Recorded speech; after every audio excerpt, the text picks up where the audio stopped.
अरे कुछ नहीं हो सकता। इस अस्पताल का कुछ भी नहीं हो सकता। जब तक ये दुष्ट तोता इस अस्पताल में है, इस अस्पताल का कुछ भी नहीं हो सकता। सब पक्षी ऐसे ही परेशान रहेंगे। ये कबूतर जी, ये सब क्या हो रहा है? ये तोता इतना दुष्ट क्यों है? ये तो कालू कौवे को मार कर भगा रहा है और उस बेचारे बच्चे की लाश भी उसको नहीं दे रहा।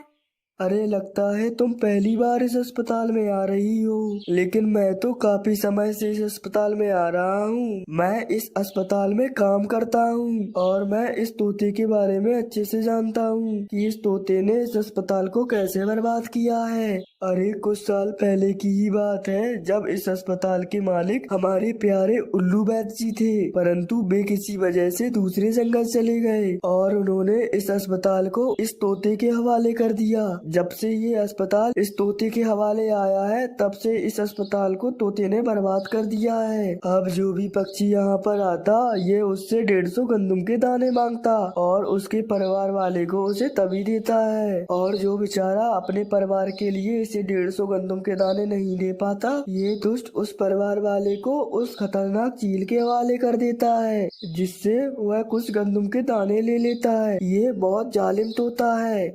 अरे बाप रे, बैद जी के पीछे इस जंगल में इतना कुछ हो रहा है। परंतु आप एक बात बताइए, आपने पहले ये सब रोकने की कोशिश नहीं की? अरे एक बार मैंने रोकने की कोशिश की थी, परंतु उस चील ने मुझे घर पर आकर धमकी दी कि अगर मैंने ऐसा कुछ किया तो वह मुझे और मेरे परिवार को जान से मार डालेगी। तब से मैं चुप करके ये सब देखता हूँ और दिल ही दिल बहुत ज्यादा अफसोस भी करता हूँ।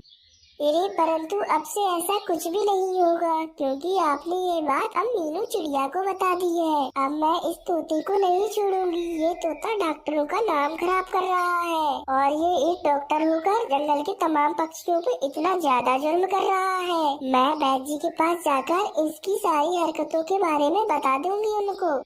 अरे मीनू चिड़िया, तुम बहुत ज्यादा बहादुर हो। उम्मीद करता हूँ तुम अपने मकसद में कामयाब हो जाओ। अरे ये लो 400 गंदुम के दाने और मुझे कल के कल 2 स्वादिष्ट से पक्षियों की लाश मेरी गुफा में चाहिए। तुम उन्हें लेकर सीधा मेरी गुफा में ही आ जाना। अरे बस सिर्फ 2 पक्षियों की लाश है? अरे तुम चील हो, तुम इतना कम खाओगी तो कैसे चलेगा? मैं 4-5 पक्षियों की लाशें लेकर आ जाऊंगा कल, तुम बिल्कुल भी चिंता मत करो। यहाँ वह तोता ये सब कर रहा था और वहाँ पर मीनू चिड़िया बैद जी के पास पहुँच गई थी। वहाँ पर जाकर मीनू चिड़िया बैद जी के पीछे होने वाली सारी बातों का बैद जी को बता देती है। अरे इस तोते पर भरोसा करके मैंने तो बहुत बड़ी गलती कर दी। मुझे इस पर पहले ही शक था कि ये कुछ न कुछ गड़बड़ जरूर करेगा, परंतु इतना जालिम है ये तोता, मुझे इस बात का बिल्कुल भी भय नहीं था। चलो मीनू चिड़िया, मैं तुम्हारे साथ वहाँ पर चलता हूँ और उस तोते को उस अस्पताल से निकाल कर भगा देता हूँ। बस फिर क्या था, मीनू चिड़िया और बैद जी दोनों के दोनों उस अस्पताल के बाहर पहुँच जाते हैं। तोता अचानक बैद जी को अपने सामने देखकर थोड़ा हैरान हो जाता है। अरे मालिक, आप अचानक यहाँ पर कैसे आ गए? तोते, तेरे सारे कारनामों के बारे में मुझे मीनू चिड़िया ने बता दिया है। ये अस्पताल मैंने इसलिए ही तेरे हवाले किया था क्या कि तू ये सब कुछ करता फिरे? तू जंगल के पक्षियों की लाशों को उस चील को बेच रहा है।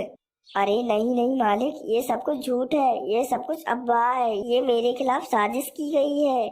अरे नहीं मालिक, मीनू चिड़िया ने जो कुछ कहा है वो सब कुछ ठीक कहा है। आप तो मुझे जानते ही हैं, मैं इस अस्पताल का पुराना कर्मचारी हूँ और मैंने ये सब कुछ अपनी आंखों से देखा है। इस तोते ने जो जो कुछ किया है, मैंने सब कुछ अपनी इन गुनहगार आंखों से देखा है। तोते, अब बस बहुत हो गया। अब आज की बात अगर तू मेरे इस अस्पताल के पास भी दिखा तो मैं तुझे तोते महाराज से बोलकर बंदी बनवा दूंगा, फिर हमेशा के लिए जेल में सड़ते रहना। अरे मालिक, मुझसे गलती हो गई, मुझे क्षमा कर दीजिए, माफ कर दीजिए मुझे। एक बार बोला ना, निकल मेरे अस्पताल से। फिर क्या था, बैद जी उस तोते को हमेशा के लिए उस अस्पताल से निकाल देते हैं और मीनू चिड़िया को उस अस्पताल का कर्ता धर्ता बना देते हैं। परंतु तोता सोच रहा था कि उसने इतने सारे गंदुम के दाने तो उस चील से ले लिए हैं, परंतु अब वह कहां से ले जाकर देगा पक्षियों की लाशें। फिर अगले दिन वह तोता उस चील की गुफा में उसे सब कुछ बताने के लिए पहुंच जाता है, परंतु चील उस समय बहुत ज्यादा भूखी थी और उसे बहुत ज्यादा गुस्सा भी आ रहा था और तोते को खाली हाथ आता देख देख उसे गुस्सा और भी ज्यादा आ गया। अरे तोते, ये क्या खाली हाथ आ गए तुम? जानते भी हो मुझे कितनी ज्यादा भूख लग रही है और आज ही तुम खाली हाथ आ गए। अरे अरे चील, दरअसल बे मुझे मालिक ने आकर मुझे काम से निकाल दिया, मुझे पूरे अस्पताल से निकाल दिया। वो मीनू चिड़िया बहुत होशियार है, उसने मुझे फंसवा दिया, इसीलिए मैं एक भी पक्षी लेकर नहीं आ पाया और मैं तुम्हें तुम्हारे गंदम के दाने लौटाने आया हूँ।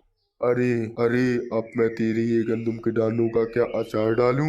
मैं ये गंदम के दाने नहीं खाती। चलो कोई बात नहीं, तू पक्षी लेकर नहीं आया ना आज, आज मेरा भोजन तू ही बनेगा। चल तैयार हो जा मरने के लिए। फिर क्या था, चील को इतनी ज्यादा भूख लग रही थी कि वह उस तोते को वहीं पर मार देती है और फिर उसे मजे ले लेकर खाती है।